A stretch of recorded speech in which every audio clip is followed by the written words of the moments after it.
이번 이야기는 무서운 이야기 리메이크. 사라진 친구.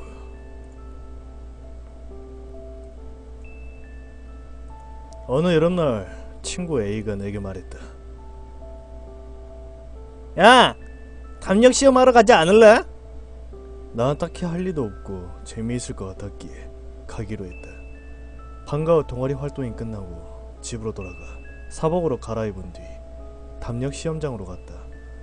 그곳은 변두리에 있는 공동묘지 너머 숲이었다. 지금 생각해보면 너무나도 경솔했던 나 자신이 부끄러워진다. 묘지에는 A와 함께 B, C가 이미 도착해 있었다. 그 모습을 보자마자 나는 오지 말 걸 그랬다는 후회가 들었다. A나 C는 이전부터 알고 지내던 사이인데다가 친했기 때문에 문제가 없었지만 B는 달랐다.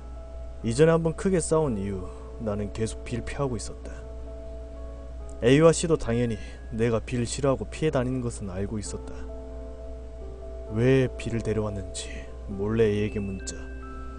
B가 꼭 가고 싶다고 끈질기게 따라붙어 어쩔 수 없이 데려왔다는 대답이 돌아왔다.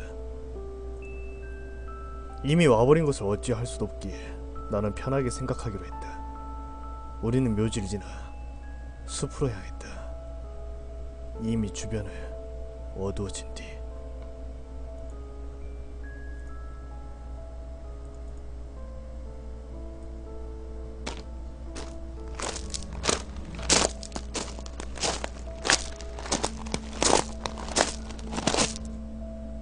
우리는 각자 가져온 소총들을 켜고 A를 선두로 숲속을 걷기 시작했다.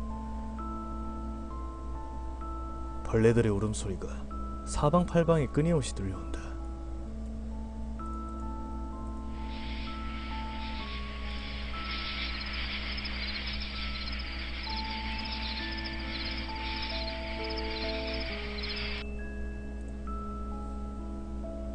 이렇게 깊은 숲인데다가 여름이니 엄청나게 시끄러웠다.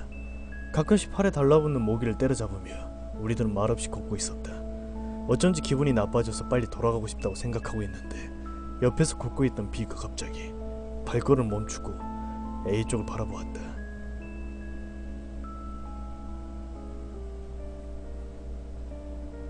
야, 무슨 일이야?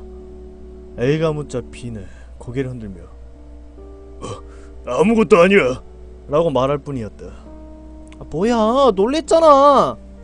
A는 그렇게 말하고 다시 걷기 시작했다. 하지만 그때 B가 무서운 얼굴로 A를 노려보는 것을 나는 놓치지 않았다.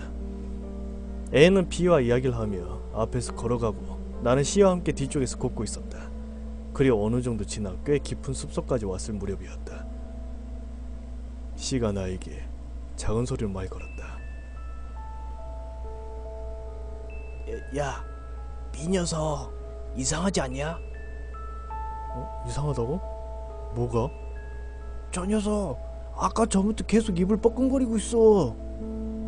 그 말을 듣고 B를 바라보니 확실히 입을 움직이고 있었다. 하지만 무엇인가 소리를 내서 말하는 것이 아니라 마치 립싱크 하듯이 입술만 움직이는 것이었다. 도대체 무슨 이유로 그런 짓을 이런 숲속에서 하는 것인지 알 수가 없었다.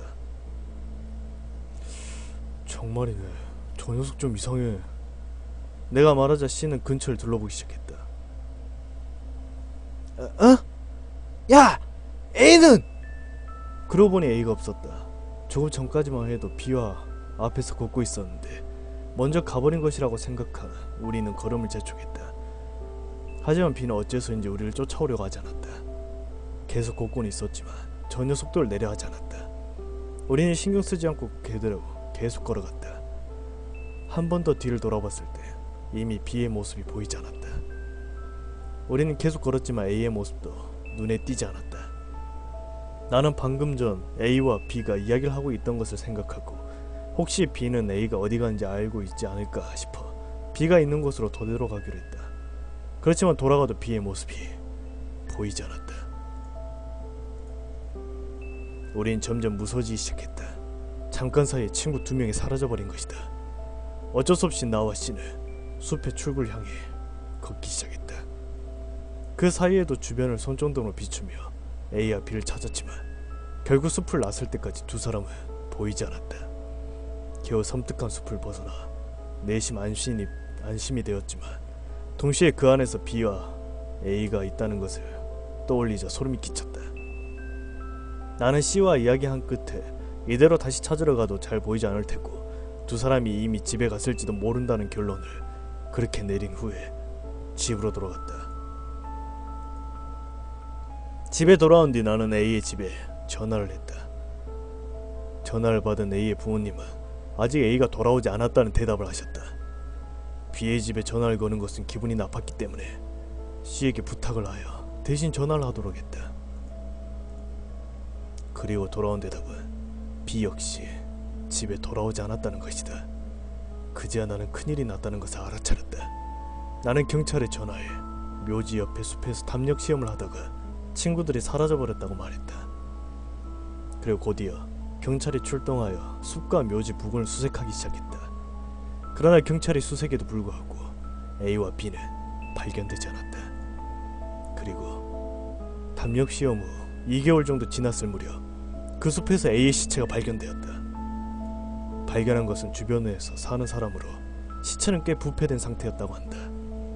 경찰에 의하면 최소 사망한 지 6주는 경과된 상태로 눈에 띄게 부패가 진행된 상태였지만 외상도 없고 부검 결과 별다른 이상이 발견되지 않았다고 했다. 결국 A의 사인은 전환에 의한 사고사로 결정되었다. 하지만 B는 그 이후에도 발견되지 않았고 나는 세월의 흐름에 따라 그 사건 자체를 잊어가기 시작했다. 그리고 5년이 지나 대학생이 된 후 나는 우연히 서점에서 C와 마주쳤다. 그리움에 젖어 당분간 서로의 근황에 대해서 이야기를 나누었지만 옛날 이야기를 시작하자 C는 심각한 표정으로 입을 다물었다. 그리고 잠시 뒤 C의 입에서 믿을 수 없는 이야기가 그렇게 나왔다. 행방불명 상태였던 B가 작년에 발견됐다는 것이다. 그것도 기묘한 사건이 있던 숲 옆의 묘지에서. 그리고 더욱 놀라운 것은 B가 지금 정신병원에 입원해 있다는 것이다. 나는 B를 만나보고 싶었지만 C에게 자세한 이야기를 듣고 그럴 마음은 싹 사라졌다. B를 발견한 것은 그 묘지에 참배하러 온 사람들이었다고 한다. 그런데 B는 거기에서 무덤을 파헤치고 있었다는 것이다.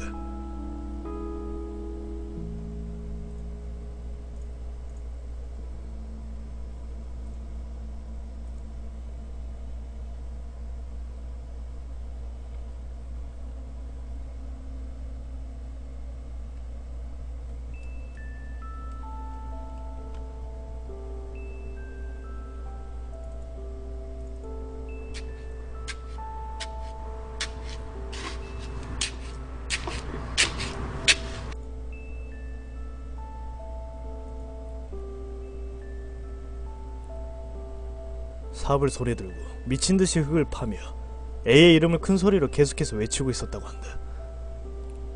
B가 파헤친 무덤은 20개가 넘었고 묘비를 깨부시기까지 해서 원래대로 되돌리는 것이 무척 곤란했다고 한다.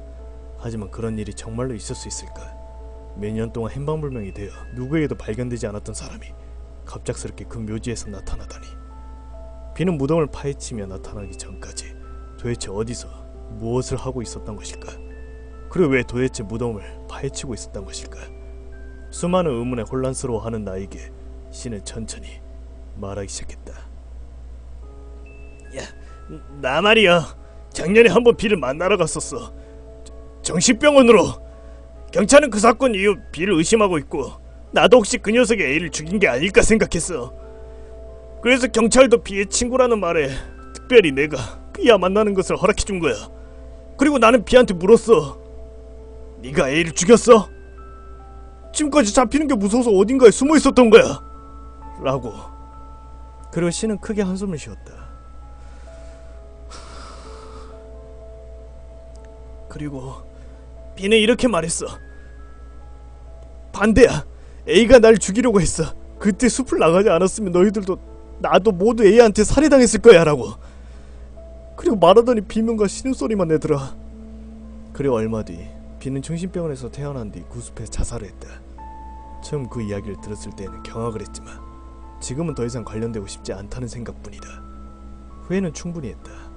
가벼운 생각에 숲에 들어가 버린 것, A와 B를 두고 나온 것, 나와 C만 살아남는 것. A는 정말 우리를 모두 죽이려고 했던 것일까? 아니면 모두 비의 망상일 뿐인 것일까? 그렇다면 A의 죽음은 외상과 부검 결과 아무런 이상이 없다.